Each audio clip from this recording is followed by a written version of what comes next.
They stole Africa's future and called it development. For 50 years, the IMF sat in marble halls, writing contracts that turned nations into beggars and kings into debtors. Every loan was a weapon, every signature a chain, and every ounce of stolen gold was paraded as stability, while African children starved. On March 18th, 2025, that silence ended. The IMF headquarters in Washington, D.C. expected another ritual of humiliation, another day when African leaders bowed for crumbs. Instead, 42 nations arrived, not to beg, but to demand. At their front stood one man, Ibrahim Traore, calm, tall, carrying a folder heavier than any gold vault. What followed was not a negotiation.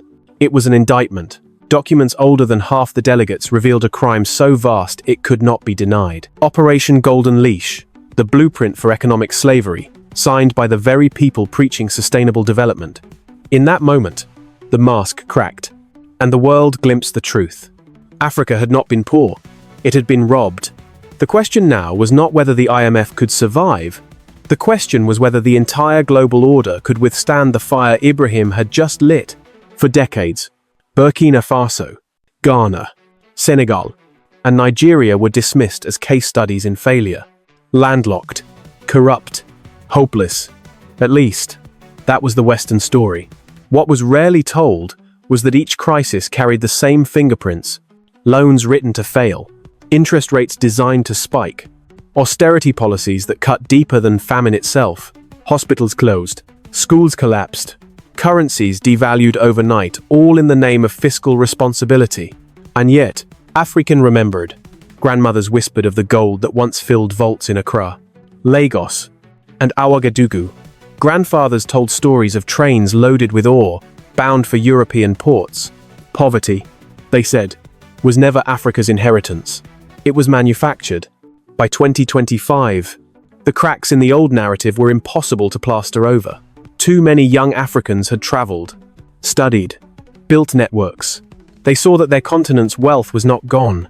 It was hidden, transferred, laundered into the vaults of Geneva, London, and New York. And when Ibrahim Traore stepped forward, he was not just a president. He was a symbol of what happened when memory became weapon.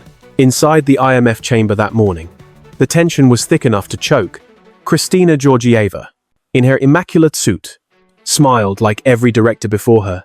Partnership, development, shared prosperity. The words rolled off her tongue, polished, empty, rehearsed. But across from her, ministers from 42 nations sat with stone faces. They were not here to clap politely. They were here to collect. When Ibrahim finally rose, the room shifted. His first question, how much gold does the IMF currently hold, was not a question at all. It was a strike. And when he produced the memo stamped strictly confidential, destroy, history itself walked into the room. For the first time in 80 years, the IMF was on trial in its own headquarters. This was not a clash of economies. It was a clash of eras. The age of hidden theft was ending. The age of exposure had begun. And so the opening chapter of this story asks one question. Simple but devastating. If Africa was never poor, if Africa was only plundered, what happens when the plundered decide to take it all back? Stay with us, because what you are about to hear is not just a story about money, it is a story about justice.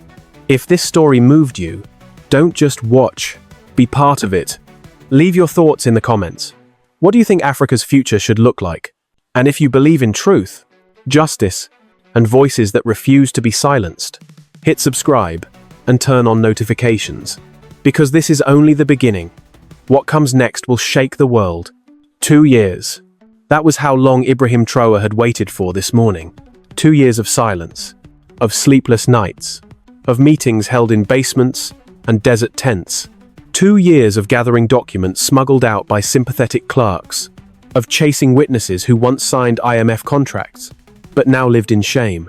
He was not improvising when he walked into the IMF headquarters on March 18th, 2025. He was executing a plan carved into his bones. For Ibrahim, the journey did not begin with politics. It began with family. His grandfather had once been a young man in Burkina Faso, proud and hopeful when independence came. But in the 1,980 seconds, a billion-dollar loan arrived, wrapped in promises of prosperity. When Burkina defaulted, gold disappeared from Ouagadougou's vaults. His grandfather never forgot the day soldiers guarded trucks rolling away into the night. "They told us it was for our own good," he would whisper, bitterness etched in every syllable. Ibrahim carried those words like a scar.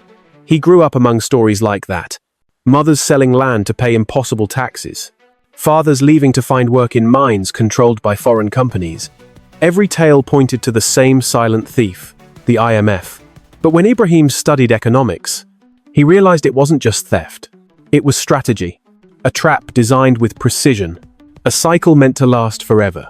By 2023, he had risen as a soldier turned leader. But unlike others who took power to rule, Ibrahim carried a singular obsession. Breaking the chain. He knew outrage was not enough. Anger could be dismissed. Only proof could end the lie. So he began to collect it. There were nights when his allies begged him to stop. "They will kill you," a Ghanaian minister warned, sliding a folder across the table. Inside were photographs of African officials who had tried to expose IMF practices, all dead in accidents that never felt accidental.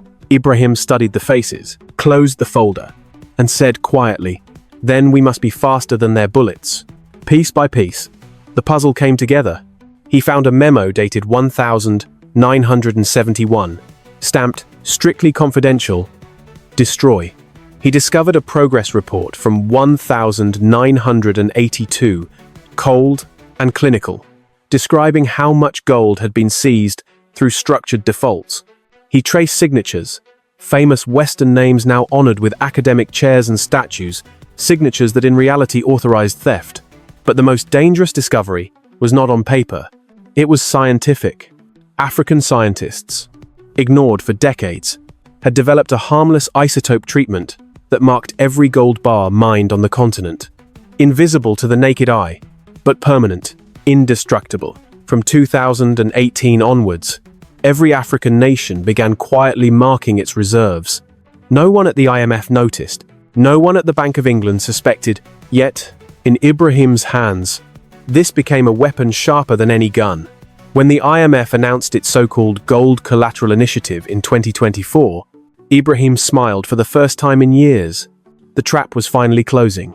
Not on Africa, but on those who had built the snare.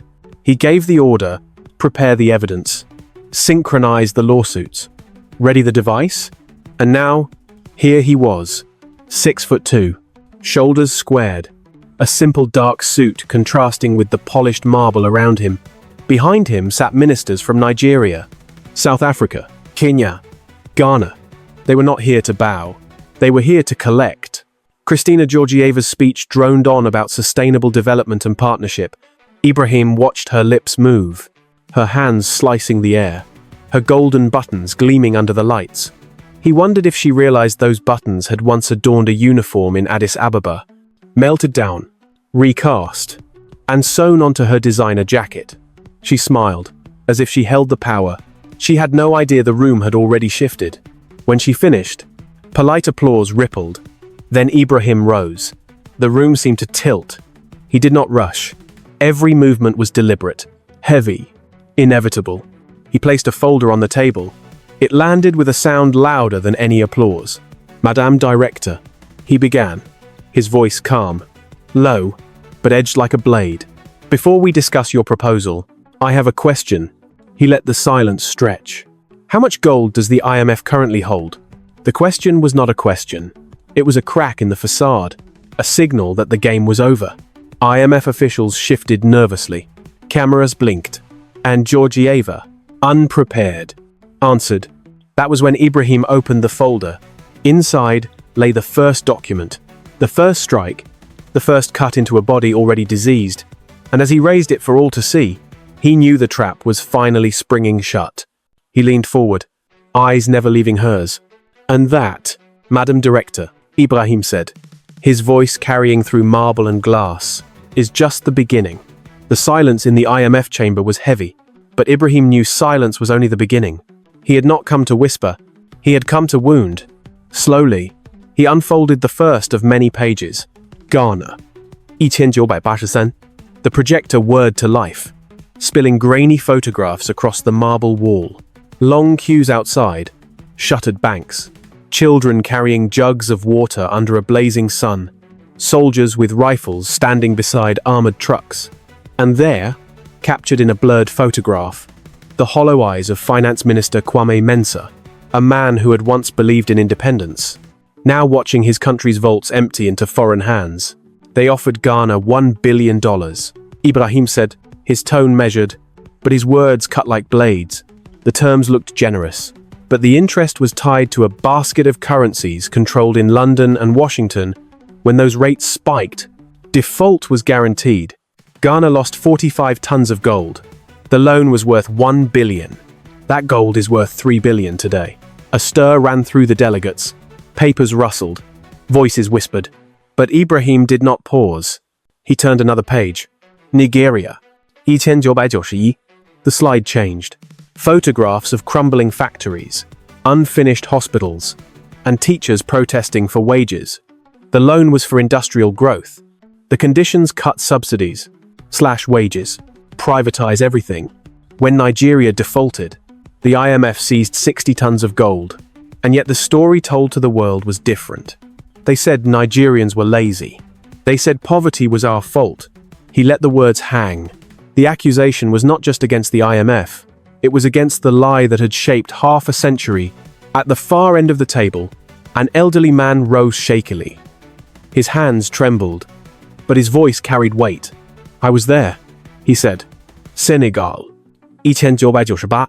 They told us to sign or collapse. I refused. A week later, I was removed from office. Within months, Senegal lost 20 tons of gold. I lost my post, my dignity, my country. His voice broke, but he forced the words, we were not poor, we were robbed. The chamber erupted in murmurs. Some African delegates clenched their fists, others bowed their heads. Generations of humiliation now spoken aloud. Ibrahim nodded to the old minister, his own jaw tight. Zimbabwe, 2003, he continued. Structural adjustments, slash spending, raise interest, sell the land.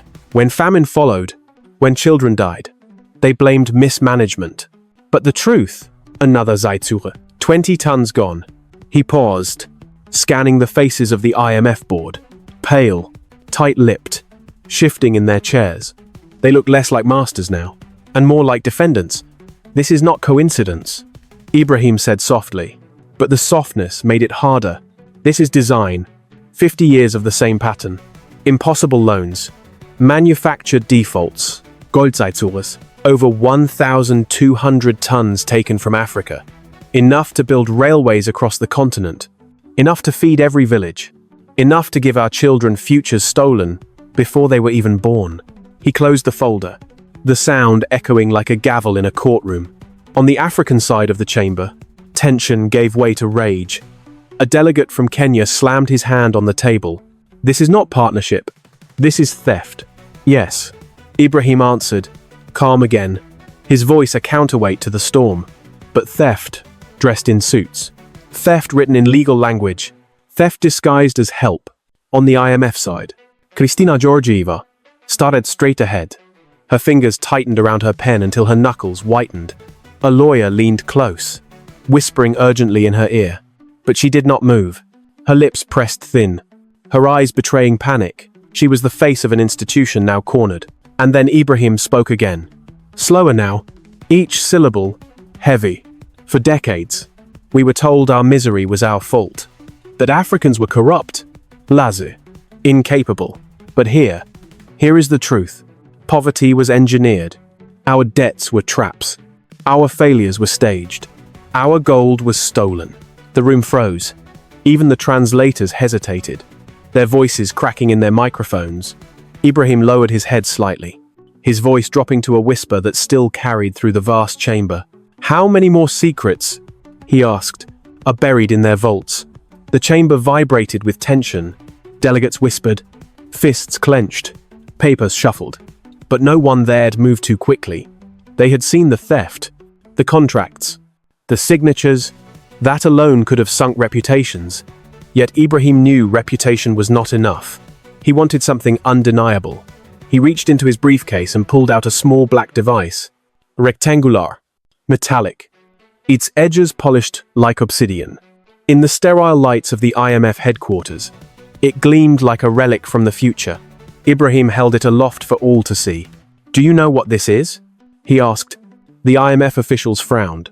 Georgieva adjusted her glasses, her lips twitching into a faint, brittle smile. "Another prop. You think theater will undo economics?" A ripple of forced laughter spread among the board. But Ibrahim did not smile. His voice dropped. Calm, but sharp. "This is not theater. This is the end of your denials." He walked toward the front of the chamber. In a glass display case sat a single gleaming bar of gold, placed there decades ago as a symbol of IMF's supposed stability, polished, engraved, admired by visitors from across the world. A trophy. Nothing more. Ibrahim stopped before it. With a single click, the device beeped to life, a faint hum filling the silence. He raised it toward the glass. For a moment, nothing. Then the screen blinked. Letters glowed. Origin. Ghana. Year. 1983. Status. Sized under IMF default. The room exploded. African delegates shouted in anger, some leaping to their feet, jabbing fingers at the IMF officials. Ministers from Nigeria and Ghana embraced one another, voices cracking with disbelief and vindication.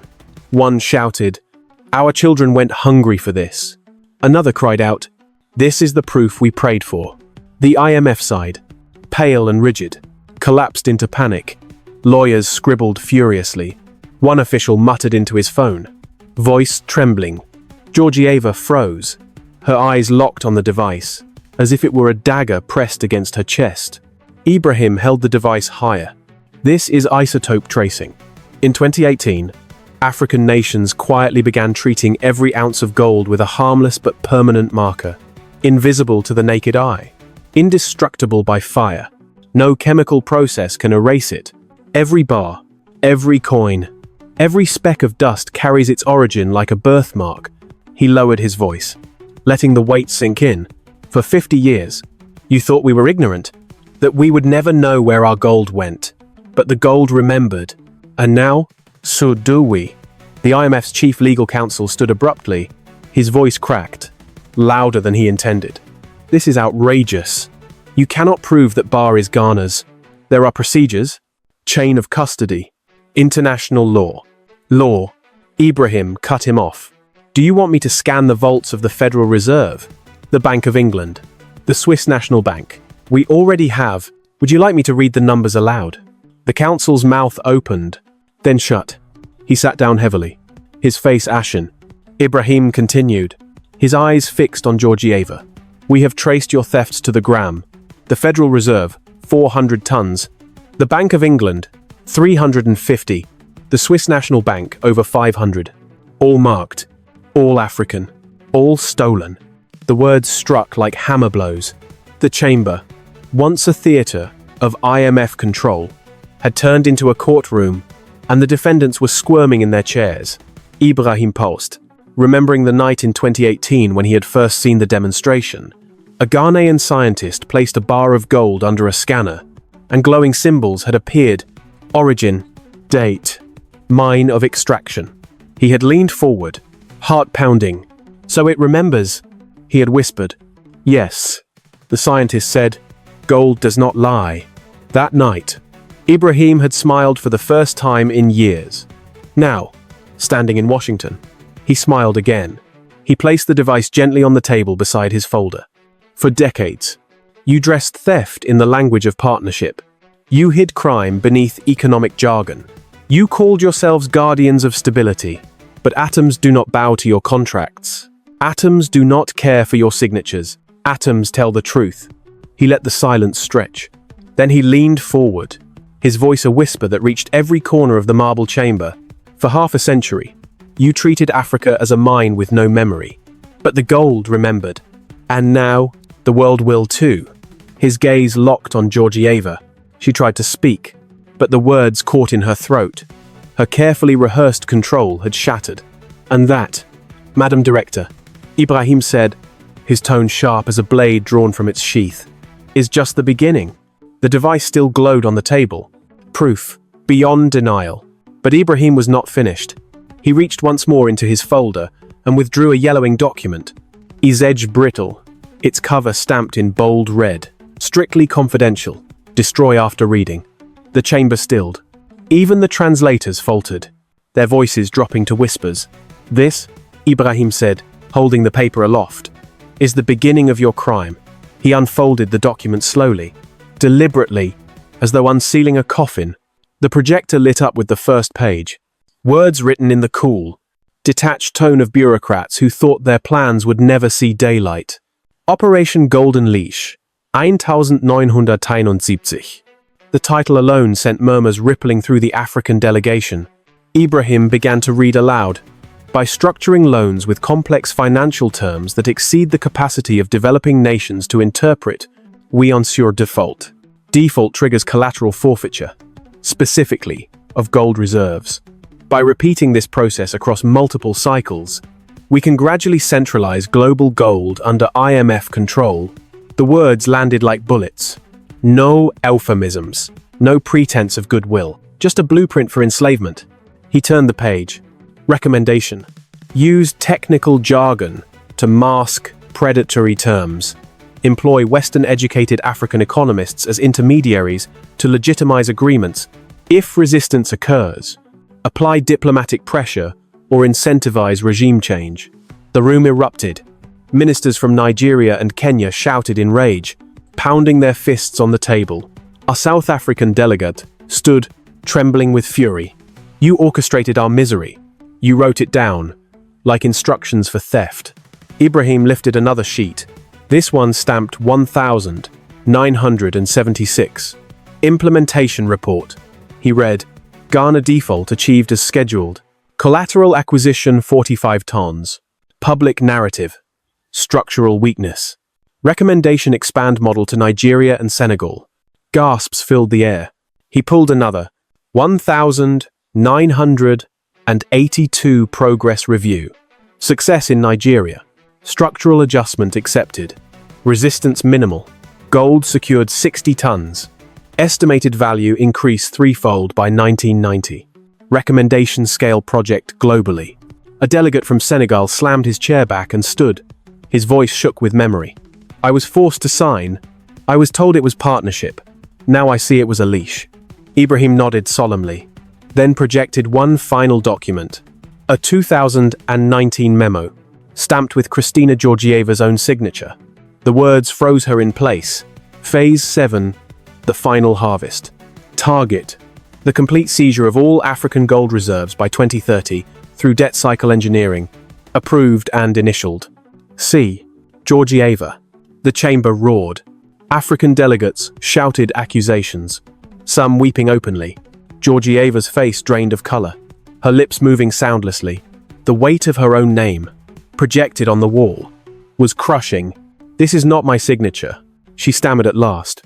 Ibrahim's voice sliced through the noise. "It is. Verified by forensic analysis. Witnessed by notaries in 4 nations. Deny it if you wish, but the evidence will outlive you." Before Georgieva could respond, the chamber doors burst open. A man in a grey suit, sweat dripping down his forehead, rushed inside, flanked by assistants carrying briefcases. The IMF's chief legal counsel. He whispered urgently into Georgieva's ear, but Ibrahim heard every word. "Madam Director, it's too late. All 42 African nations have filed lawsuits with the International Court of Justice. They are demanding restitution every bar, every coin, plus compound interest." Ostunded Hoosh fell. Ibrahim leaned forward, his gaze sweeping the room. "For 50 years, you called it partnership. For 50 years, you hid behind numbers. But today, your own documents call it by its true name, a leash of gold. And now that leash tightens around your neck." The ornate clock on the chamber wall ticked loudly. Each second like a hammer. IMF officials exchanged panicked glances. They had faced crises before currency crashes, recessions, debt default, but never this. This was not economics. This was crime, documented, undeniable, and now dragged into the light. Ibrahim closed the folder gently, almost tenderly, as though burying the dead. He looked up, his voice low. Dangerous. Ladies and gentlemen, welcome to the trial of the century. The clock on the chamber wall ticked louder than any voice. Ibrahim tapped his phone, the screen glowing with a countdown. Tisha. Ling ling. Ling, ling. The numbers pulsed in silence. A digital guillotine hanging over the IMF. You have 72 hours. He said simply, every hour you delay, one document will go public. The first leaves this building in 58 minutes. He closed his folder, picked up the black device, and turned his back on the board. The African delegation followed him out, their footsteps echoing like a drumbeat of judgment. Inside the chamber, panic spread like fire. Hour 1. The first file hit the press. Internal memos where IMF staff mocked African officials as too stupid to understand loan terms. Within minutes, headlines flashed across every continent. IMF racism exposed. Stupid Africans memos leak. Protesters gathered outside the Washington headquarters, their chants rattling the glass. Hour 6. The second leak was worse. Documents showing collusion between the IMF and mining corporations to deliberately undervalue African gold. One memo read, "Keep valuation low maximise profit." Outrage exploded.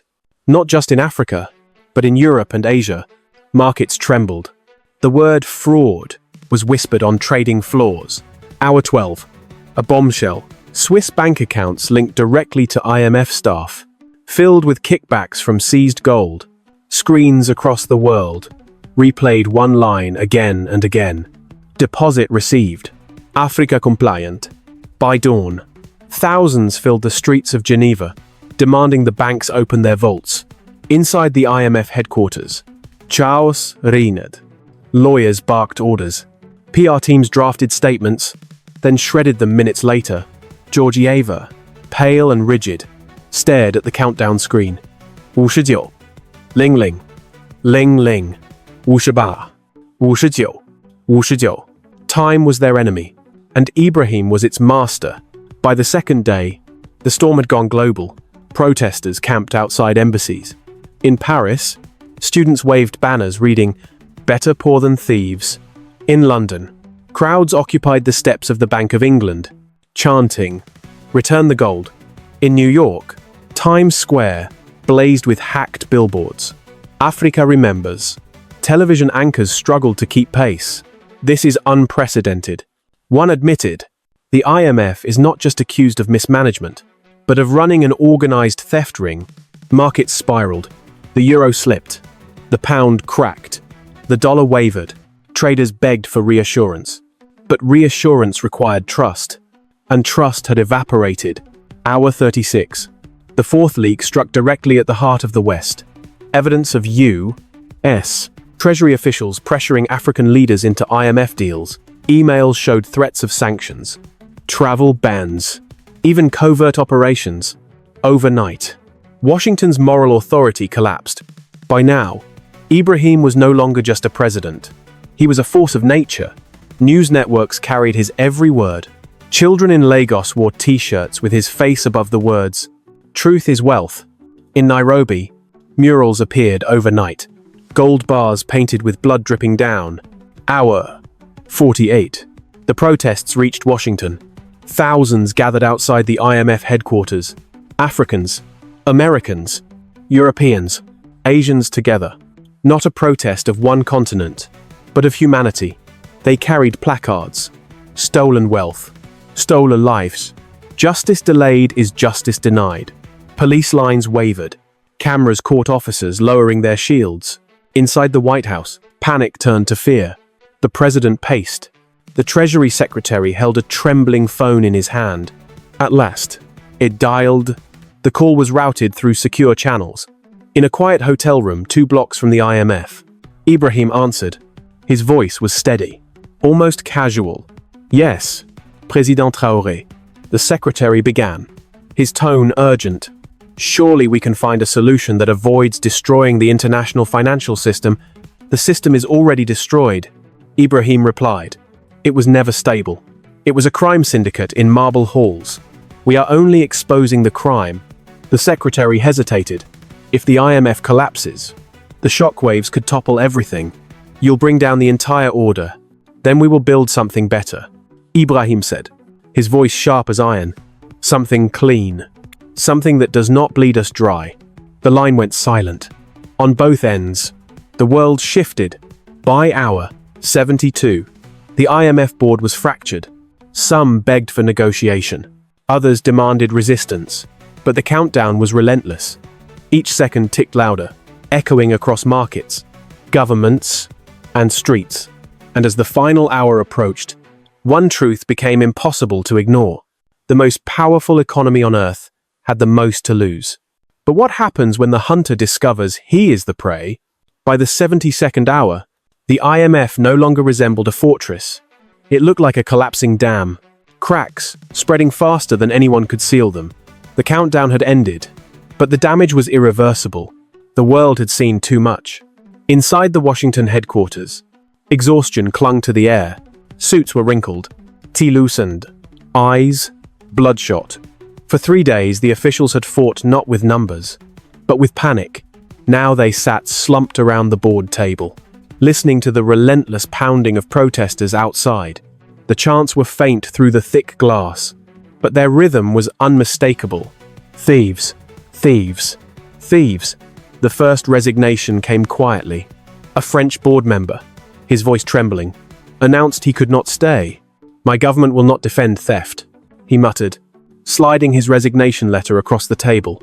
Minutes later, a German delegate followed.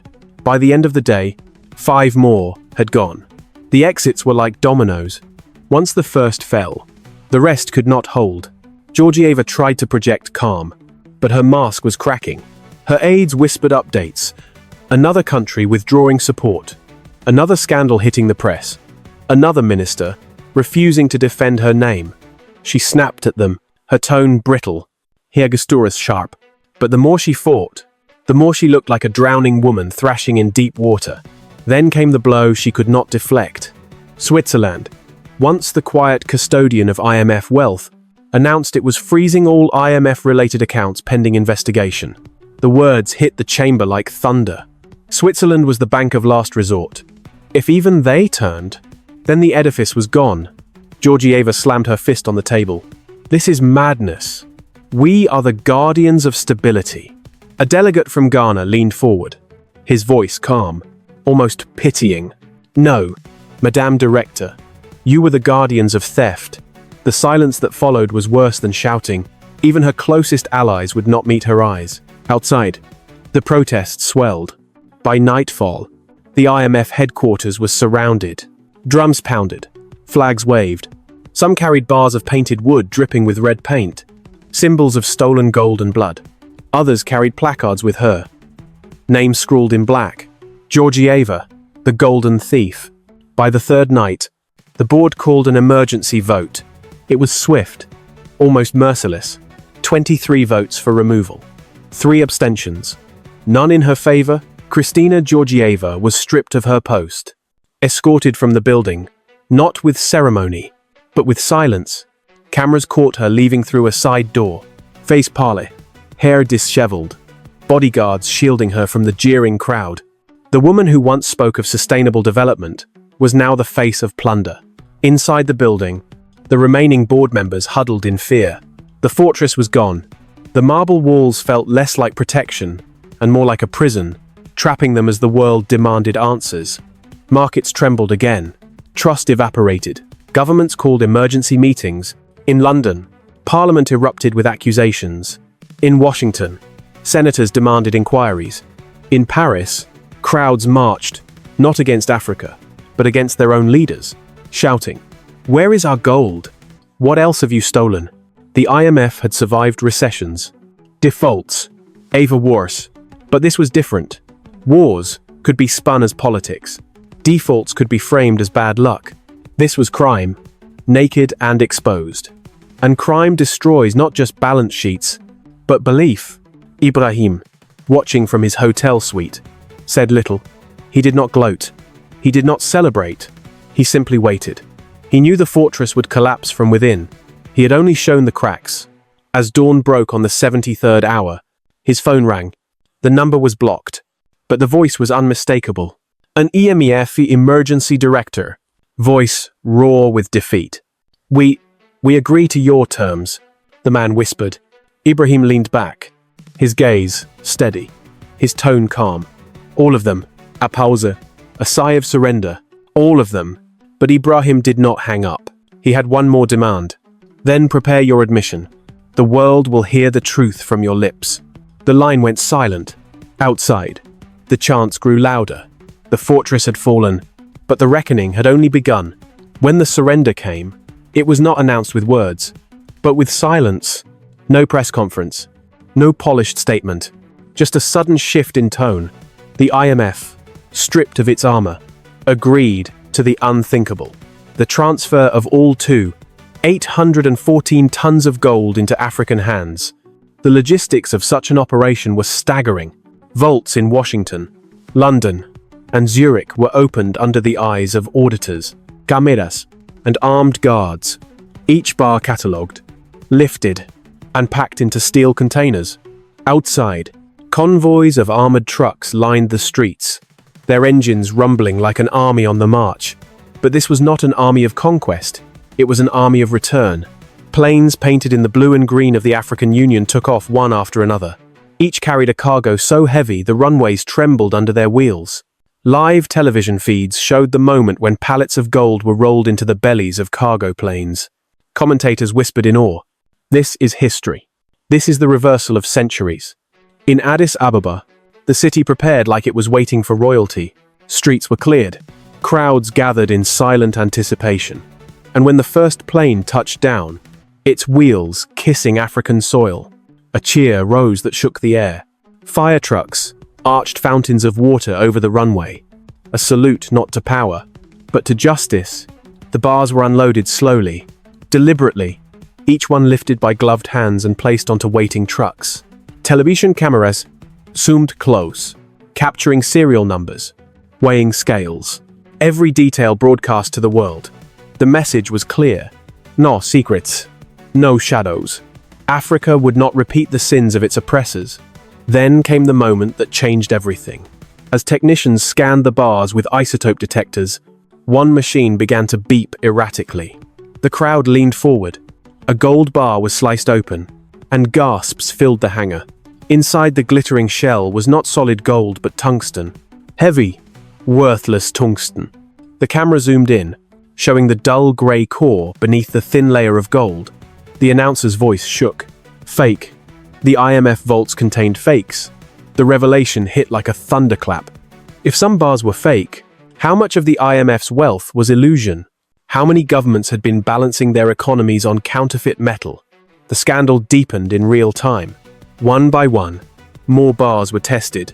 Some passed, others failed. The pile of tungsten-filled fraud grew higher under the world's gaze. In Zurich, crowds stormed bank lobbies. In London, Parliament erupted in chaos. In Washington, the stock market plunged, as investors realized the reserves they trusted might be nothing but painted lies. The IMF had not only stolen African gold, it had cheated its own allies. For Africa, however, the moment was bittersweet. Rage boiled, but so did vindication. Ministers spoke to the cameras with steady voices. This is what we endured for decades. Lies, stacked on lies, theft hidden beneath fraud. But today, the truth stands naked, and Africa stands tall. Children in Nairobi watched on classroom screens, pointing at the bars, their teachers explaining, "This was ours." They tried to erase it. Now it comes home. In Lagos, fireworks lit the sky, celebrating not just the return of gold, but the death of the lie that Africa was poor. By the end of the first week, hundreds of tons had been flown in. Each shipment was greeted with cheers. Each test followed with bated breath. The world tuned in like it was watching a trial. And in many ways, it was. Every fake bar was a verdict. Every genuine bar was a reminder of how much had been taken. The fortress had fallen. The vaults were emptying, and Africa's reserves were swelling with a wealth unseen in living memory. But amid the triumph, a question hung in the air. whispered by allies and enemies alike. What would Africa do with such power in its hands? Addis Ababa had never seen such light. For weeks, the runways had thundered with planes bringing home gold, once thought lost forever. Now the treasure rested beneath the African Central Reserve, guarded not by foreign soldiers, but by sons and daughters of the soil. The question hung in the air like smoke. What now? The answer came on a morning heavy with expectation. Beneath the vaulted ceiling of the African Union Hall, leaders from 42 nations gathered. Cameras lined the balconies. Outside, thousands filled the square, waving flags, their chants echoing through the marble. This was no longer about gold. It was about destiny. Ibrahim Traore stepped to the podium. He wore no jewels, no medals, only a plain suit. But his presence was heavier than any crown. He looked over the assembly. Then, at the cameras transmitting to billions, his voice was low, steady, but each word struck like a hammer. For 50 years they told us we were poor. They told us we had nothing but debt. But today, here is proof. Our gold, our wealth, or dignity stolen, but not lost, returned, and with it, our future. He paused, lifting a bar of gold from the table beside him. Its surface gleamed beneath the lights. He held it high for all to see. This will not sit in vaults gathering dust. It will build, it will heal, it will teach. And today, it founds a new institution, the African Development Bank. Applause thundered, not polite, but primal. Leaders rose to their feet, fists lifted, voices joined in roar. Outside, the square erupted into song. The cameras captured, faces wet with tears, elders who had lived under the shadow of debt, children who would never know that shame. The principles of the new bank were read aloud, etched forever into memory. Loans would be issued in local currencies, not dollars, ending the dependency that had bled nations dry. Interest rates capped at the level of inflation, ensuring debt could never spiral into chains. No structural adjustment conditions. Schools would not close. Hospitals would not be sold. Futures would not be mortgaged for foreign approval. In times of genuine crisis, debts could be forgiven, not wielded as weapons. And profits, if they existed, would be returned to the borrowers, not siphoned into the hands of outsiders. It was a manifesto, not of finance, but of justice. One by one, ministers pledged their nation's support. Nigeria promised infrastructure investment. Kenya pledged agricultural reform. Ghana dedicated its share of gold to rebuilding schools. South Africa promised energy independence, powered not by foreign companies but by African innovation. Beyond the continent, the world listened in awe and dread. In São Paulo, leaders of Latin America whispered, "Could this be our chance too?" In Manila, Asian ministers exchanged urgent calls. Should we align with Africa before it's too late? The old order trembled as the possibility of defection spread. For the West, the news landed like a thunderclap. Without gold, without trust, without legitimacy, the IMF was a husk. And now, Africa was offering not only an alternative, but a superior model. Economists in New York whispered the unthinkable. The center of finance was shifting south. On the streets of Addis Ababa, the celebrations continued through the night. Drums beat, chouars, strangers embraced. Children climbed onto rooftops to watch the sky blaze with fireworks. An old woman in the crowd whispered, "I never thought I would live to see this day. They took everything from us, but we did not die. We endured, and now we rise." Yet amid the joy, unease lingered. Journalists asked quietly, could this bank withstand pressure from the old powers? Would the same forces that once toppled governments accept defeat so easily? As Ibrahim left the podium, a reporter shouted the question aloud. "Mr. President, what if the West retaliates?" He stopped, turned, and faced the cameras once more. His answer was simple, "Then let them come. We are not afraid." For the first time in centuries, it is not Africa that should fear collapse. It is the world that must fear Africa's strength. The hall shook with applause. But outside the continent, in capitals from Washington to London, officials sat in dark rooms, staring at the broadcast. The fortress of the IMF had fallen. In its place, something new was rising. radiant and unstoppable.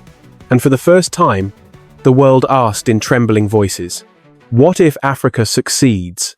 The birth of the African Development Bank was not only a continental triumph, it was a global spark. Within days, the streets of the world's richest cities became battlegrounds of rage and revelation. In Paris, students flooded the boulevards, tearing down IMF banners from university walls. They carried hand-painted signs, better poor than thieves. Some lit bonfires in the plazas, tossing euros into the flames. The burning notes fluttered like dying birds, a symbol of wealth stripped of meaning. Cameras caught a young woman shouting through a megaphone. We thought our prosperity was earned. Now we know it was stolen. We will not live on stolen bread. In London, the fury was older, deeper. Protesters marched on the Bank of England, pelting its walls with bars of painted wood. Return the gold. They chanted, voices pounding like war drums. At night, fires crackled along the Thames. Banks and brokerage offices smashed by mobs who no longer trusted their custodians.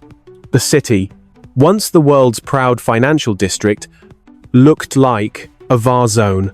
New York saw something different, an alliance. Wall Street traders, furious at discovering their portfolios were built on counterfeit reserves, joined hands with African Americans, who had long warned that the system was rotten. Together they stormed the steps of the Federal Reserve, holding banners that read, "Truth or Collapse." Helicopters circled above, their searchlights cutting through smoke rising from overturned cars. In Geneva, the anger was personal. Protesters gathered outside Swiss banks, chanting names of the institutions accused of laundering African gold. Crowds threw stones at windows, etched with centuries of prestige. Police lines faltered, some officers joining the demonstrators. Inside the vaults, bankers trembled as clients demanded to see reserves that no longer existed. Even Tokyo, usually insulated from Western scandals, erupted. Students waved placards in Japanese. Gold built on blood is not wealth.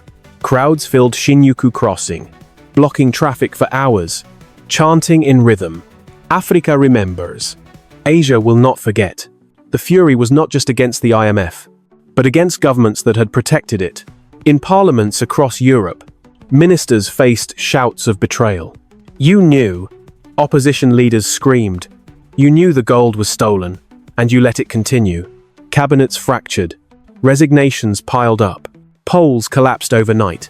Entire political parties crumbling under the weight of public outrage. In Washington, the White House became a fortress. Barricades ringed the streets. Protesters camped outside, projecting images of Ibrahim Traore on the walls. His calm face, a haunting reminder of truth. Inside, advisors whispered of impeachment, of collapse, of a president cornered by revelations too vast to bury. The scale of the unrest shocked even Ibrahim's closest allies. What began as Africa's demand for justice had ignited a global reckoning. Protesters were not chanting for charity. They demanded return of gold, return of dignity, return of futures stolen under the false name of development. And everywhere, one chant grew louder. If Africa can rise, so can we. But as fires burned and governments trembled, another storm brewed in silence. In Basel, Switzerland, within the fortress-like headquarters of the Bank for International Settlements, unease spread. The BIS had long called itself the Bank of Central Banks, a shadowy clearinghouse for the world's reserves. Now journalists whispered a dangerous question. If the IMF's gold was fake and stolen, what about the BIS pool? Reports trickled out of reserves, counted twice, of bars shared between 5 nations, of numbers that never matched. For decades, the BIS had been invisible, untouchable. But in the glow of burning streets and crumbling parliaments, no fortress looked unbreakable anymore. The IMF was hollow, a vault exposed. The African Development Bank was rising, bright and unshakable. Yet in Basel's cold vaults, the next great secret waited to be torn open. The fires in the streets had barely cooled when the spotlight shifted to a fortress more secretive than the IMF itself. Basel, Switzerland, a city of cobbled lanes, quiet banks, and, at its center, a strange, circular tower of steel and glass. Few ever noticed it, fewer understood it, but inside that tower, the Bank for International Settlements had managed the hidden machinery of global finance for nearly a century. For decades, it called itself the Bank of Central Banks, a neutral house, a silent servant, a place where nations' reserves could be shuffled like cards. But silence was no longer safety. With the IMF stripped bare, journalists asked a new question. What about Basel? At first, the BIS resisted. Their statements were bland. All reserves accounted for, all gold verified, but whispers leaked from inside. Staffers described endless ledger, numbers that didn't match, vaults, where the same bar of gold appeared in 5 different books at once. The rumors spread until the African Union sent an audit team, led by Dr. Amara Diouf of Senegal. Diouf was not a man of spectacle. Thin, bespectacled. His manner calm. But when he spoke, rooms went silent. On arrival, he requested only one thing: full access. The Swiss hosts hesitated, but the pressure was unbearable. Protesters filled Basel streets. Placards slammed against the BIS gates. Where is the gold? Inside the vaults. The audit began. One by one, bars were tested. The isotope markers confirmed what Ibrahim had warned. African gold lay hidden everywhere. But worse than theft was multiplication. The same bar, registered in France's reserves, Germany's, Italy's, and Britain's counted 4 times, as if each nation owned it alone. The revelation was devastating. Diouf gathered the press in Basel's main square. Behind him, the BIS tower loomed like a guilty sentinel. He held up a single gold bar, its surface gleaming under the grey sky. His voice was steady, but it carried like thunder. They created $2 trillion of fake wealth by counting the same stolen African gold again and again. Ladies and gentlemen, the entire Western monetary system is a Ponzi scheme. A Ponzi scheme built on African gold. The words tore through markets like a hurricane. Traders stared at screens as numbers bled red. The euro plunged. The pound crumbled. The dollar shook. Central banks scrambled, issuing denials that rang hollow. For the first time since World War II, the myth of stability cracked. Across Europe, citizens stormed central banks, demanding to see reserves. Some institutions opened vaults for cameras, but the truth was unavoidable. Shelves were emptier than the numbers claimed. Gold reserves had been a mirage, smoke conjured to maintain the illusion of strength. In Washington, the Federal Reserve faced panic. The president demanded reassurance, but his advisors could offer none. If Basel is fraud, then our entire reserve system collapses, one whispered. Meanwhile, Ibrahim appeared on television from Addis Ababa, his words calm, measured. We are not witnessing the collapse of finance. We are witnessing the collapse of lies. For 50 years, they told the world gold was safe in their hands. Now we see their hands were empty. The people listened. In Paris, crowds gathered outside the Banque de France, chanting Diouf's words. In Berlin, protesters threw fake gold bars painted tungsten grey. In Rome, church bells rang in mourning for the death of trust itself. But in Africa, there was no mourning. There was planning. The African Development Bank, flush with genuine reserves, announced a bold offer: currency swaps to stabilize nations, but only for those who agreed to transparency and historical accountability. China was first to accept, then Russia. Latin America followed. The center of finance tilted southward, the world watching as the West's currencies stumbled. In Basel, the BIS tower stood hollow. Its windows glared in the fading sun like empty eyes. What had once been the world's hidden fortress of wealth was now exposed as a cathedral of fraud, and as night fell, a single question echoed across trading floors and government halls.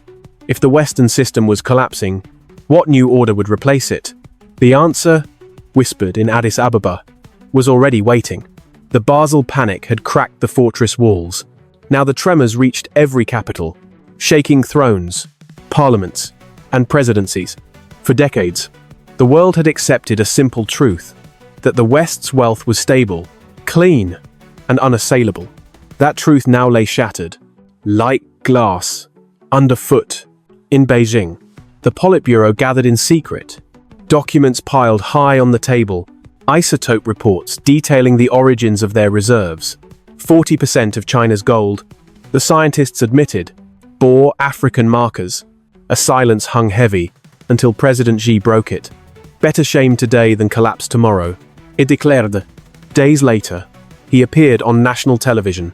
His speech was calm, deliberate, almost surgical.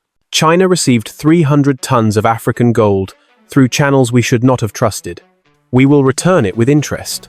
The announcement stunned the world. Some called it weakness. Others called it genius. Markets steadied as nations, praised Beijing's honesty. By admitting the crime, China repositioned itself not as a thief, but as a partner for Africa's new order. In Moscow, the Kremlin was less graceful. Putin bristled at accusations. The Soviet Union received nothing illegal. He growled before cameras. But within weeks, leaks exposed documents from the 1,980 seconds. Shipments of African gold arriving in Black Sea ports under false names. The evidence was undeniable. Under pressure, Putin grudgingly admitted irregularities and promised reparations. His words carried none of Xi's precision. Instead, they reeked of survival. Russia, once a master of defiance, was forced into the role of penitent debtor. But it was in Washington that the earthquake became a collapse. The U.S. Federal Reserve insisted its gold was clean.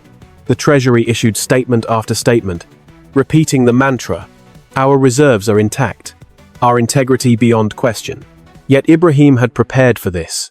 At hour 70, long before the admissions of China or Russia, he had authorized the use of satellite thermal imaging. The scans, released now, showed unmistakable signatures. Vast stores of tungsten hidden beneath the golden sheen of Fort Knox. The revelation detonated like a bomb. Overnight, headlines screamed, "Fort Knox fraud. America's gold is fake." Protesters filled the streets of New York and Washington, not waving African flags, but demanding their own government tell the truth. The chants rang in the night air. If Africa was robbed, so wäre wir. Inside the White House, panic spread. Advisors argued, voices sharp, some urging denial, others demanding surrender. The president paced, his face ashen, his legacy crumbling under the weight of lies revealed. Senators spoke openly of impeachment.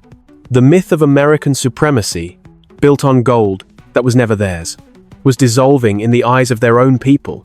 Television captured the mood. On CNN, a veteran anchor's voice cracked. "I grew up believing our strength came from hard work, innovation, sacrifice. Tonight I learn it came from painted tungsten and stolen gold. What does that make us?" On Wall Street, the reaction was brutal. Markets froze. Banks locked their doors. Investors who had mocked Africa as weak now begged for currency swaps from Addis Ababa. The dollar, once king, bent under the weight of exposed deceit. And through it all, Ibrahim remained silent. He did not gloat, did not rush to comment. Instead, he waited. The silence was worse than words. It forced the world to fill the void with fear. Finally, the call came. Not from a secretary, not from a diplomat, but from the president himself. The line connected, voices hushed in the control room. Ibrahim answered, calm as ever. "Mr. President," he said evenly, "I wondered when you would call." On the other end, the most powerful man in the world exhaled slowly. His words were quiet, almost pleading. "We need to talk." The line crackled faintly, as if distance itself resisted the conversation. Ibrahim sat alone in his hotel room, curtains drawn, the only light, the glow of his phone. On the other end, the voice of the President of the United States carried across oceans and histories, a tone more fragile than the man had ever allowed the world to hear. "We need to talk," he said again. Ibrahim leaned back, letting the silence stretch. For decades, silence had been Africa's burden. Tonight, it was his weapon. The president cleared his throat, filling the void. "Mr. Traore," he began, forcing calm. "Surely you understand the gravity of the situation. If the dollar collapses, it will not just hurt us.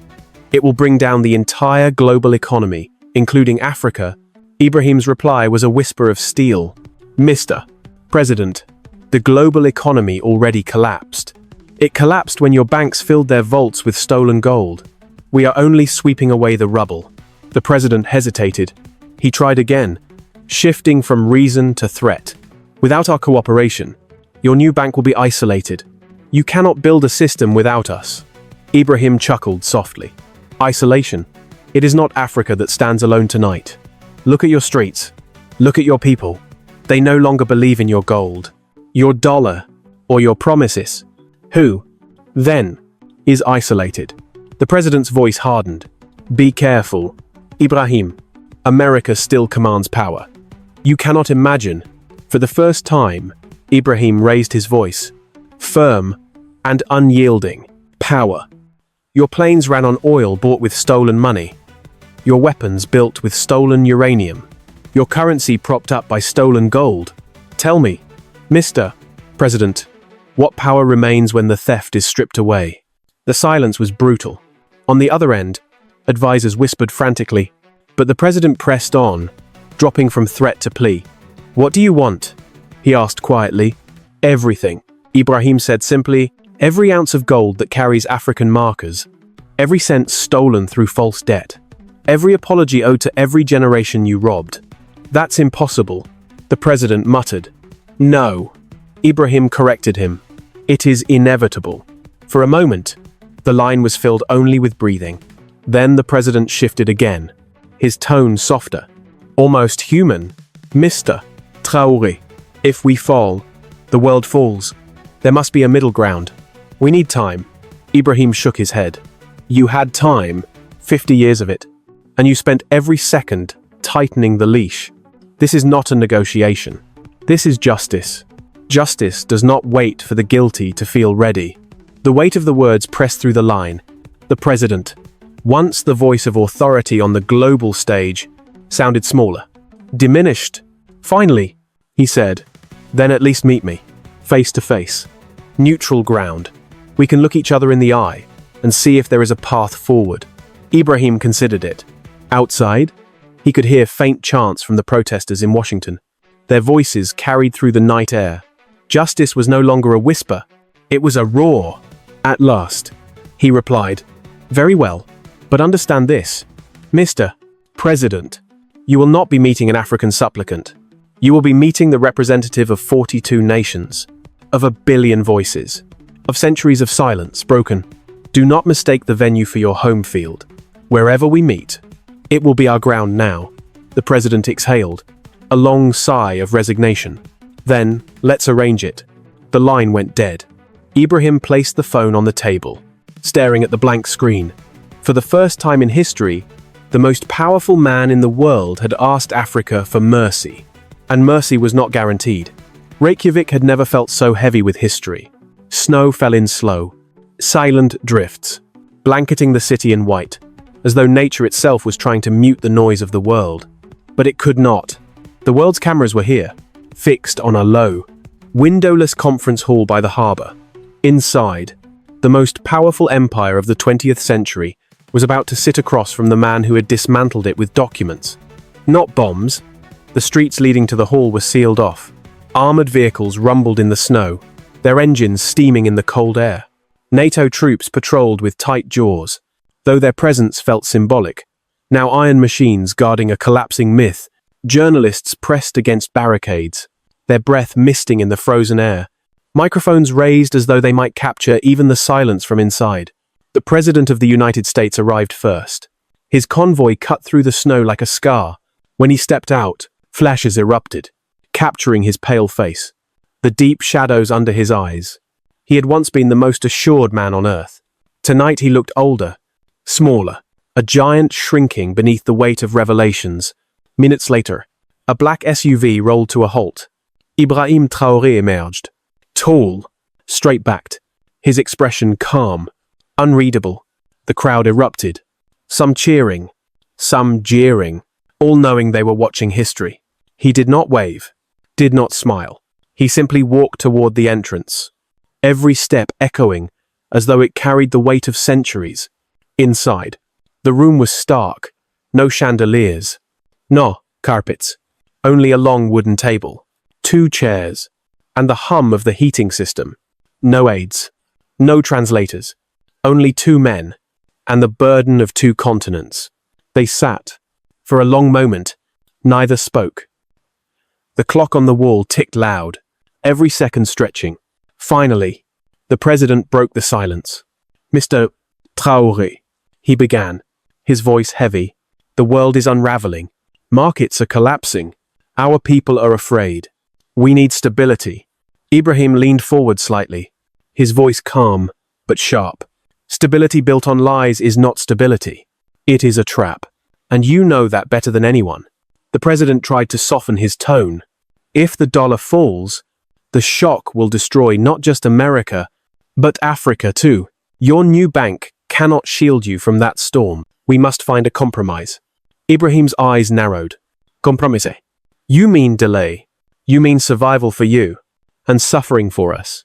Once more, tell me, Mr. President, where was compromise when Ghana lost its gold? When Nigeria's children starved under your structural adjustments? When you replaced our wealth with tungsten in Fort Knox?" The president flinched, the words cutting deeper than he expected. He shifted tactics, appealing to history. "Our nations have been allies. We fought together in wars. We've given aid, investment, technology. That counts for something." Ibrahim's voice was colder than the Icelandic air outside. "Allies. Allies do not rob. Allies blind. Aid. You call it aid when you return one stolen coin and demand two in interest. Technology. Built on cobalt, mined by children in Congo. Do not confuse partnership with plunder." The president's jaw tightened, his hand curling into a fist on the table. "Be careful, Ibrahim. America still holds power. You cannot imagine." For the first time, Ibrahim raised his voice, each word like a hammer. "Power. Your planes fly with stolen fuel. Your missiles built with stolen uranium. Your currency backed by stolen gold. Strip away the theft, and tell me what power remains." The silence that followed was suffocating. Outside, distant chants of protesters seeped through the walls. Truth. Justice. Gold. The president sagged back in his chair, the weight of the chants pressing down on him. His voice dropped to a whisper. "Then what do you want? Confession.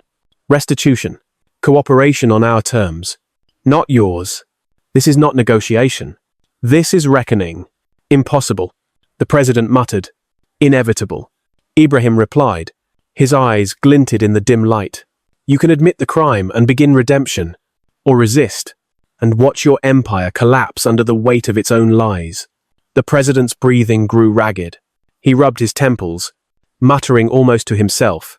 "If we confess, we lose everything. Our people will never forgive us." Ibrahim's reply was soft, almost pitying. "They already know. They march in your streets. They demand truth. They do not wait for your permission to believe." The president looked down at the table. His reflection fractured in the polished wood. When he lifted his eyes again, they were rimmed with exhaustion. "Then at least meet me halfway, face to face, nation to nation. Give us time." Ibrahim shook his head. "You had half a century of time. You spent it building a golden trap. Time is finished." The president opened his mouth to answer, but before he could, the door burst open. An aide rushed in, cheeks flushed from the cold, eyes wide with panic. "Mr. President," he gasped, clutching a folder. "It's Washington. You need to see this immediately." Both men turned toward him. The frost in the room deepened. The battle between them had just been interrupted, and the message from Washington threatened to change the terms of war. The aide's voice quivered as he entered the stark conference room. Snow still clung to his coat, his breath steaming in the cold air. He clutched a thick folder to his chest as though it burned him. Both men at the table, one, the leader of a fading empire, the other, the voice of a rising continent, turned to watch. "Mr. President," the aide stammered, his eyes darting to Ibrahim, then back again. "It's Washington.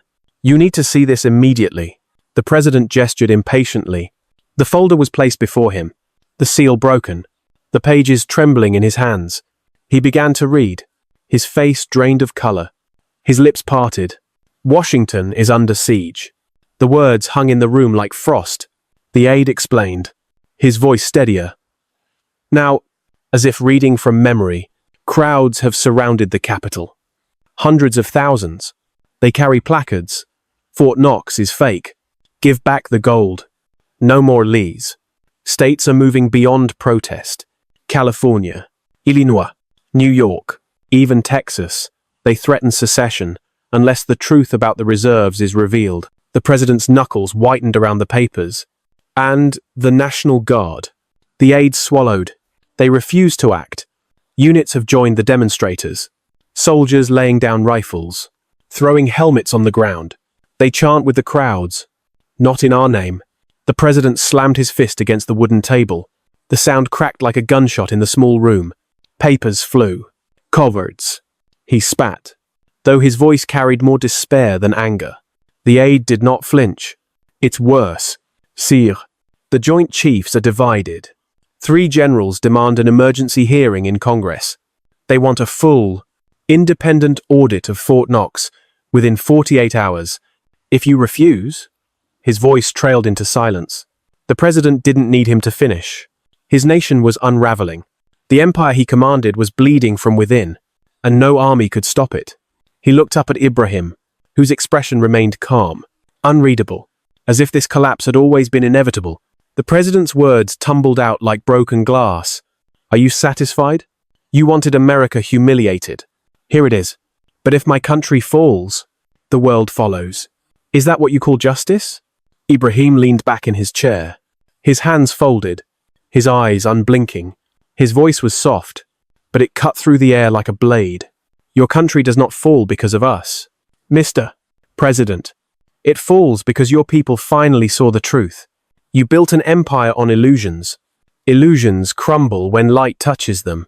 The president's face flushed red. If we admit everything, return the gold, confess to the fraud. What happens to us? What happens to me? For the first time, silence was Ibrahim's answer. He let it linger, pressing like a weight on the president's chest. The only sounds were the ticking of the clock and the faint howl of the Icelandic wind. Reporters outside shouted questions. Neither man could yet answer. Finally, Ibrahim spoke. His words were deliberate, merciless. History will decide what happens to you, but history is no longer written in Washington. The president recoiled, his eyes narrowing with fury and fear. You think you can erase us? America will not vanish. Not vanish. Ibrahim corrected. Transform. Every empire believes itself eternal. Rome believed. Britain believed. You believed. But all empires end the same way, not by invasion, but by revelation, by truth. Outside, chants grew louder. Protesters had breached barricades in Washington. Live feeds on giant screens across the world showed a sea of people waving handmade banners. Gold for justice. Truth for all. Helicopters circled helplessly overhead. Anchors on global networks spoke with trembling voices. The American myth is collapsing before our eyes. In Paris, in Berlin, in Lagos, in Johannesburg, millions watched. Some wept. Others cheered, all aware they were witnessing the end of an era. The president rubbed his temples. His voice cracked. You leave me no choice. If I confess, my people will crucify me. If I deny, they will revolt. There is no path forward. Ibrahim leaned forward, his gaze locking the president in place. His tone was almost pitying. There is always a path. It is called surrender. Not to me, not to Africa, but to truth.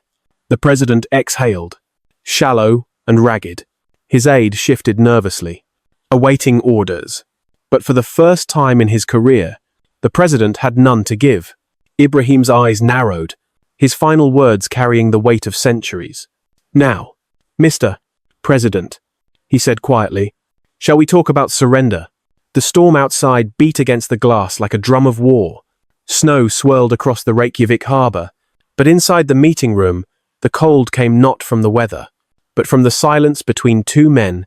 The President of the United States sat rigid, his hands trembling slightly as they gripped the edge of the table. Across from him, Ibrahim Traore leaned back, composed, his eyes calm but merciless. The weight of centuries seemed to sit on his shoulders, yet he bore it with ease. At last, the president exhaled. his voice hoarse. "You want surrender," he said. "Fine. Tell me the terms." Ibrahim opened a leather folder that had been resting untouched at his side. The sound of the clasp snapping open was like the crack of a gavel.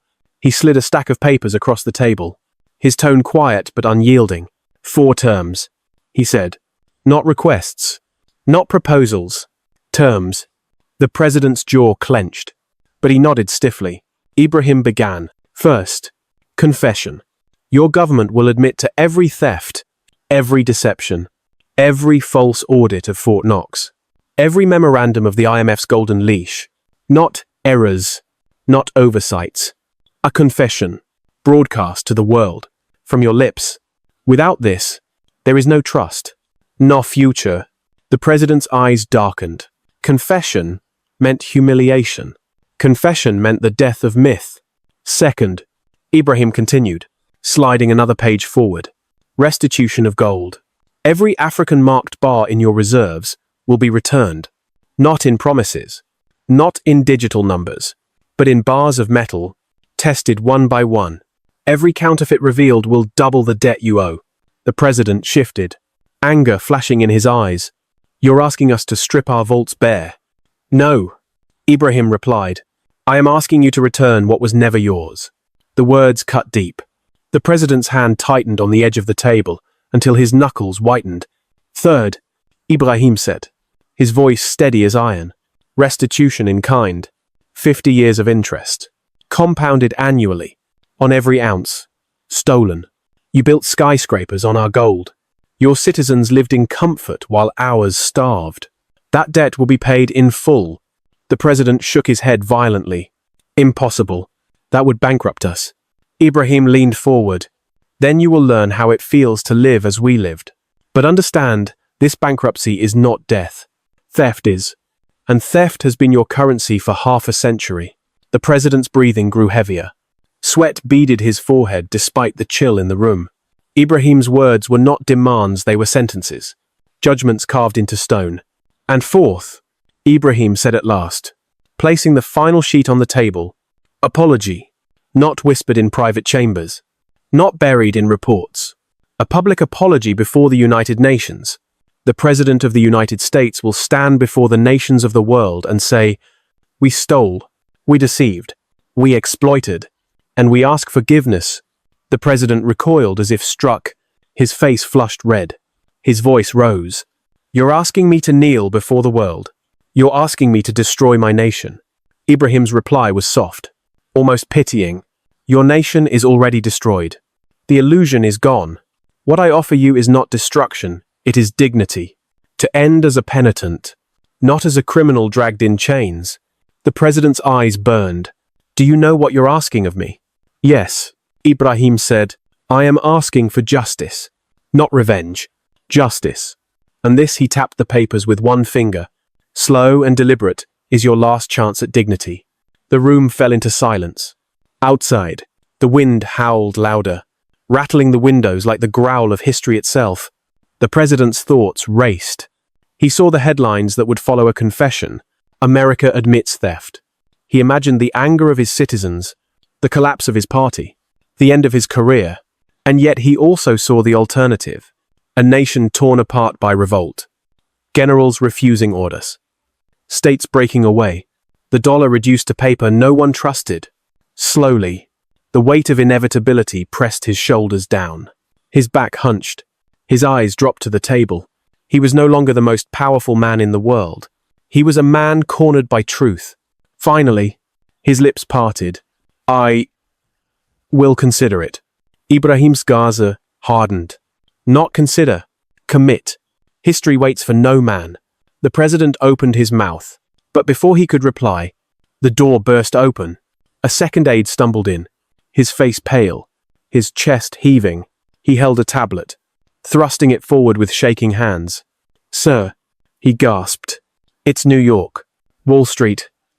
It's burning." On the screen, live footage played. Traders flooding the streets. Paper flying from shattered windows. Smoke rising from the financial district. Protesters clashed with police. Waving banners scrawled with fury. "Return the gold. No more lies. A news ticker crawled beneath the chaos. New York Stock Exchange. Closed indefinite shutdown. The president froze, staring at the screen. His empire was collapsing. Not in foreign capitals, but in the beating heart of America. And across the table, Ibrahim spoke softly, almost a whisper, but every syllable carved into the president's soul. History does not wait. Morning in New York began, not with bells, but with sirens. The New York Stock Exchange Temple of American Power had lowered its iron shutters and bolted them tight. For the first time in living memory, Wall Street was silent. No bells, no trades, no market. Just locked doors and uneasy echoes. By midday, silence turned to storm. Crowds flooded lower Manhattan. Students with placards. Nurses still in scrubs. Old pensioners leaning on canes. They carried signs written in anger. Return the gold. No more Lees. Justice now. Papers from broken offices scattered into the air. Contracts. Stock reports. Promises turned to litter. They fluttered like ash from a dying empire. At Broad Street, police formed a line. Helmets gleamed. Shields locked. For a moment, tension hung. Then, a young man with a megaphone stepped forward. My mother cannot buy her insulin. You told us our money was safe. It was theft. Which side are you on? His voice cracked. Behind the shields. An officer lowered his head. Then another unclipped his helmet and set it on the ground. Within minutes, half the line had stepped aside. The crowd roared. Cameras broadcast every second across the world. Anchors whispered what no one thought they would say. Wall Street is burning not in flames, but in faith. In Paris, Berlin, and Nairobi. Giant screens showed New Yorkers chanting the same slogans once heard in Accra and Lagos. The oppressed had become the mirror. Inside, shuttered towers. Bankers huddled in conference rooms. Their screens glowed red with markets collapsing. One executive suggested a statement. Another demanded silence. A young woman, once a believer in the market's morality, whispered, "It's over. We built everything on stolen gold. Now it has come due." No one argued. By evening, the streets were impassable. Protesters lit fires in oil drums, shared bread, sung hymns. A gospel choir's voice rose over the canyons of glass and steel. No more chains, no more lies. The song was caught by microphones and carried live across continents. The government panicked. Orders were issued. Clear the square before dawn. Armored vehicles rolled toward Broad Street. Engines rumbled. Yet inside the lead truck, the commander hesitated. He had read the reports. He had heard his own daughter chanting outside the White House the night before. At the last moment, he tore the orders in half. We hold. Engine is cut. Soldiers stepped down to stand among civilians. The cheer that followed shook the buildings themselves. Night fell. Thousands of candles lit the square, flickering in the wind. Tiny flames against towering darkness. The cameras panned upward, capturing a sea of light in the heart of global finance. It looked less like protest than vigil mourning for an empire. Hope for something new. Then, just before midnight, every screen flickered. A live feed cut in from Brussels. A lectern, blue flags, and the president of the European Council. His face was pale, his voice steady. We have reviewed our reserves. We have listened to our citizens. Europe cannot defend the past. We will return all African-marked gold in our vaults. We will submit to independent audits. We will pay restitution. For a heartbeat, New York was silent. Then the roar rose, wave after wave, echoing across oceans. People embraced strangers. Tears streaked faces. Even police lit their own candles. But the speech was not finished. The official glanced down, then back into the camera. At dawn, we will announce further measures. Measures that will change the place of money itself in our lives. The feed cut to black. The square held its breath. The candles trembled, but did not die. Somewhere in Reykjavik, a phone rang. History had just shifted again. The sun rose over Europe with an unfamiliar silence. Markets that had once ruled mornings with flashing numbers stayed dark. Tickers crawled across television screens with only 3 words. System suspended indefinitely. For decades, the world had waited on Wall Street's opening bell. Now there was nothing to wait for. In Brussels, dawn meant revelation. The president of the European Council stood again before the world. His voice, weary but determined, carried across satellites and radio waves. Last night, we pledged restitution. Today, we go further. Money, as we have known it, has died. The future will be built not on debt, but on accountability, not on secrecy, but on transparency. Gasps spread through trading floors, what remained of them. In Frankfurt, bankers tore off headsets. In London, stunned brokers stared at screens, showing a new emblem, a golden map of Africa, stamped with the letters IMF, African Monetary Fund. It was official. Europe would abandon its control and join a system born in Addis Ababa. The Afric, once dismissed as an experiment, was now the world's reserve currency. Its strength was not fiction, not paper, but verified gold, every ounce marked, every bar traced. Across Africa, church bells rang, mosques echoed with prayer, children poured into streets waving small flags stitched overnight.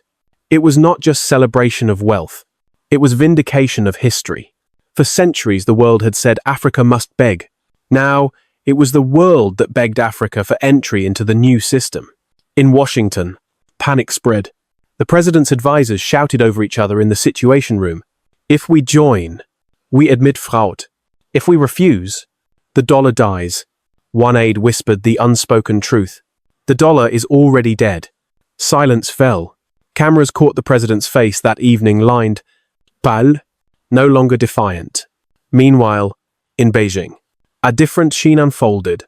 China moved swiftly, aligning itself with Africa. We will not repeat Western mistakes. President Xi declared, we will contribute gold, technology, and trust. The gamble worked. Within hours, Asian markets stabilized under African leadership. But dawn was not gentle everywhere. In Zurich, mobs stormed private banks, chanting for vaults to be opened.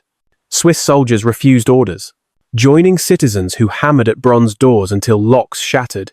The treasure inside was not just gold, but history's sins, stolen artifacts, blood-soaked ledgers, skeletons of empire dressed as assets. The sight of it broadcast live shattered illusions forever. Back in New York, the vigil on Broad Street transformed into a festival of defiance. Musicians dragged out drums. Old jazz horns wailed. A preacher raised a Bible and declared, the stone the builders rejected has become the cornerstone. The crowd answered with a chant heard across continents. No more chains, no more lies. Justice now. Children who had grown up in poverty watched their parents lift heads high for the first time. For them, this dawn was not abstract policy, but food on tables, medicine in clinics, schools without fees. An old woman from Harlem told a reporter, all my life they said money was God. This morning I see God die, and justice rise. The shift carried danger too. Multinational corporations, stripped of their empires, plotted in secret, whispers of sabotage, cyber war, even assassination attempts flickered across intelligence reports. Yet Ibrahim and his allies had anticipated it. The new system's architecture was built not just on gold, but on unbreakable quantum encryption. Every attempt to hack it collapsed against African firewalls. The first trial came at noon. A rogue trade attempted to short the Afric on shadow exchanges. Within seconds, alarms rang. The transaction was traced, flagged, and blocked. The perpetrator's name appeared live on screens across the globe. No secrecy, no shadows. The crowd in Lagos laughed and cheered. For once, the game was not rigged. By evening, history felt irreversible. The IMF, stripped of gold, stripped of power, was no more than a husk, its former headquarters already rebranded. The Museum of Financial Colonialism, visitors queued outside, waiting to walk through rooms where suits once planned theft. Inside, children pointed at confiscated documents and whispered the new proverb, truth weighs more than gold. And yet, one question lingered like smoke. If money built on lies had died, what would rise in its place? The European Council had promised more measures to change money itself. No one knew what dawn would bring tomorrow. For now, candles still burned in New York, bells still rang in Africa, and the world stood between two eras, one collapsing into rubble, the other rising on foundations not yet seen. 10 years after the fall of the IMF, the world looked familiar in shape, but unrecognizable in spirit. The skyscrapers of New York still clawed at the sky, but their glass no longer glittered with unchecked greed. London's Thames still curled like a grey ribbon through the city, but its banks no longer whispered the secrets of offshore accounts. Zurich still sat in its Alpine valley, but its vaults were museums, not prisons for stolen gold. In Addis Ababa, a new monument rose taller than any colonial statue, stronger than any fortress. It was the headquarters of the African Monetary Fund, built not of marble looted from foreign quarries but of stone carved by African hands. Above its entrance were words inscribed in dozens of languages. Here lies the end of debt. Here begins the age of dignity. Inside, the halls hummed with life. Delegates from Asia, Latin America, and even former European powers came not to dictate, but to learn. Meetings opened, not with demands, but with questions. How can we grow without theft? How can we prosper without chains? Ibrahim Traore, older now, hair silver at the edges, walked those halls, not as a conqueror, but as a custodian. He refused the title of president for life, declined the statues others wanted to build. I am not a monument, he said. I am a reminder that truth, once spoken, can topple empires. The price of freedom, however, was not measured in gold bars or treaties. It was measured in scars. The collapse of the old order had left millions jobless in the West. Former bankers swept streets. Ex-executives queued for bread. Some cursed Africa, blaming. The victim turned victor. Others accepted the truth and rebuilt their lives with humility. One man, once a Wall Street trader, spoke to a journalist while planting trees in Nairobi as part of the reparations labor program. I spent 20 years destroying futures with numbers on a screen. Now I plant futures in soil. The soil is honest. The numbers weren't. His voice cracked as he pressed a sapling into the earth. In Europe, young generations demanded new values. Schools replaced economic growth charts with lessons in accountability. Children studied the colonial centuries not as triumph, but as crime. Museums displayed not treasures, but theft. Each artifact labeled with the name of the nation it was stolen from. Some Europeans wept at the shame. Others wept at the relief that the lie was finally broken. In Africa, transformation bloomed but brought its own burdens. Wealth poured into schools, hospitals, laboratories. Malaria, HIV, and sickle cell anemia were defeated. High-speed rail linked Cairo to Cape Town. Quantum universities rose where colonial forts once stood. Yet leaders warned constantly, we must not become what we defeated. At every ribbon cutting, children were told the same story that dignity could be lost if greed replaced justice. Culturally, the world tilted south. Films made in Lagos dominated cinemas. Novels written in Wolof, Swahili, and Amharic topped global charts. The All-Africa Music Awards became the event where stars and presidents alike sought approval for the first time in centuries. Africa was not the subject of stories, it was the storyteller. But freedom was costly. Some nations outside the new system resisted, clinging to old empires of secrecy. Black markets flourished. Smugglers tried to launder unmarked resources. Corporations attempted to bribe their way back into power. Yet the global resource authentication system, the quantum blockchain born of Africa's recovered gold, was relentless. Every gem, every barrel of oil, every ounce of metal was traced. Crime no longer wore suits in boardrooms, it was dragged into daylight. The United Nations, once paralyzed by vetoes, had been reborn in Kigali. No nation could silence the majority anymore. Votes weighed not by weapons or wealth, but by people. 1 billion Africans now carried as much voice as 1 billion Asians, as 1 billion Europeans. Justice was not perfect, but it was no longer impossible. Religion, too, bore the weight of truth. Churches that had once blessed colonizers now sent priests to live in African villages under vows of humility. Mosques that had grown rich on oil money turned to teaching sustainability. Temples returned. Stolen offerings. A new faith, unbound by dogma, spread quietly, the faith of truth. Its creed was simple. Any god that blesses theft is not a god but an idol. The memory of the old order was preserved deliberately, painfully. In Washington, the former IMF headquarters had been turned into the Museum of Financial Colonialism. Children walked its corridors and saw documents labeled Operation Golden Leash. They touched empty vaults where African gold had once lain. Guides ended every tour with the same words. Numbers can be weapons. Guard them, as you would guard fire.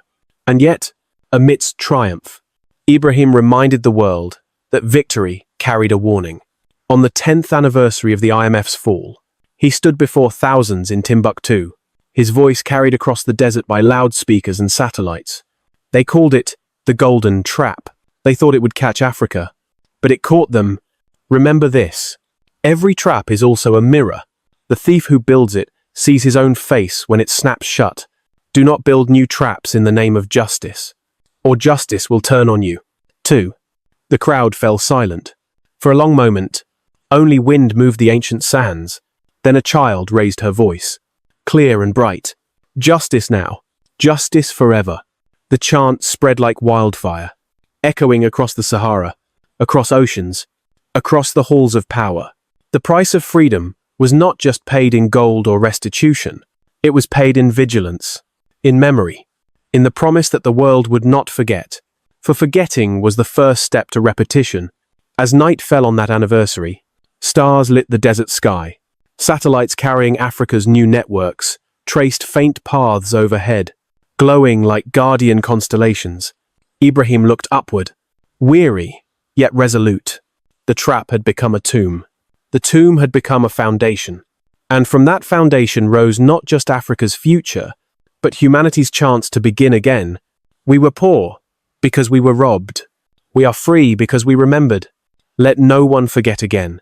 And with those words, the story closed not with chains, but with choice, not with silence, but with song, not with gold stolen, but with dignity restored.